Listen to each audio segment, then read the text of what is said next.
Hi, today we are going to be looking at a game that I played in the fall at the St. Louis District Championships against National Master Jialin Ding. I was playing with the black pieces. Here are the first few moves. Black has established a strong pawn chain and has the idea of playing c5, undermining white's center. However, the major drawback to this opening strategy is that black's bishop on c8 is blocked by the pawn on e6 and will be difficult to develop. White wants to establish a large pawn center, but first he wants to trade his dark squared bishops that it won't be blocked by its own pawns. Here, if I play c5, which looks like the most logical move, white can play knight to b5 and take advantage of the weakened d6 square. For this reason I play a6 instead, blocking the b5 square from the knight. My opponent responds by developing his knight to f3, after which I play the planned c5. My opponent immediately takes on c5 with the idea of using the d4 square for his knight. It is important to note that I don't need to immediately retake the pawn on c5, as white has no good way of defending it. Instead, I choose to develop a piece first. My opponent now plays queen d2. His idea is to castle queenside and then try to start an initiative on the king side. I retake the pawn. Now I play b5. My idea is to start a pawn storm against white's king. My opponent develops his bishop and connects his rooks with bishop to d3. I respond by rolling the pawns forward with b4. My opponent moves his knight to e2 with the idea of bringing it to d4. I continue to roll my pawns forward with a5. Now my knight on c6 is undefended. In the interest of saving time, I traded off immediately for the knight on d4. It is worth noting that my bishop on c8 is very passive and very weak compared to its counterpart on d3. For this reason I moved my bishop to a6, forcing a trade. My opponent now moves his king to b1. His idea is that I will inevitably bring one of my rooks to c8, and after I do that, his king will be on b1 and will be out of the line of fire of the rook. I castle. My opponent now brings his rook to e1 with the idea that he can now play f5 as the pawn on e5 is defended by the rook. I bring my rook to c8. My opponent now tries to break through with f5. However, this idea is flawed. I respond with b3. Let's take a look at some of the variations. The idea behind this move is to spoil the pawn structure in front of white's king, leading to a blistering attack.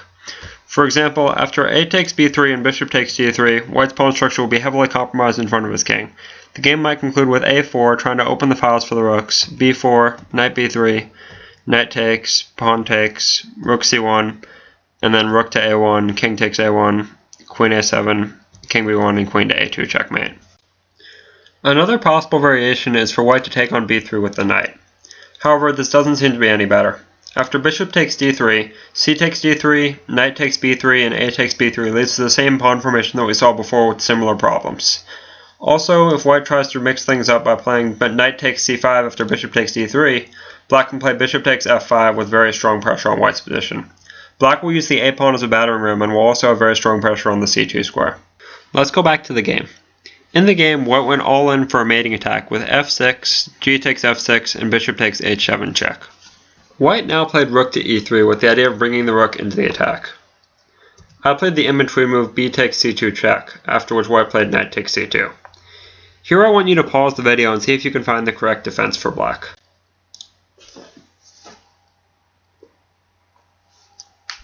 It is very important for black to bring in another defender to defend against the threat of rook to h3 and queen to h6. Because of this, rook to h8 is the correct move. Now after rook to h3, king g7 is essential. The point is that after king g8, rook takes h8, king takes h8, queen to h6 check, king to g8, and g takes f6, queen to f8 is forced, after which queen g5 check, king h7, and rook takes d5 forces a draw. The reason for this is that now after the pawn takes, the f5 square is open for the queen to give check, and black has nothing better than to allow a perpetual check. It is also worth noting that in position after rook takes d5, if white tries to play king to h6, avoiding the perpetual, he will actually lose after g4, where checkmate is unavoidable. Let's go back to the game. After queen to f4, rook takes h3, and g takes h3, white is threatening rook to g1 check. There's a very important move here that must be found for black. I'd recommend pausing the video again and looking for the winning move.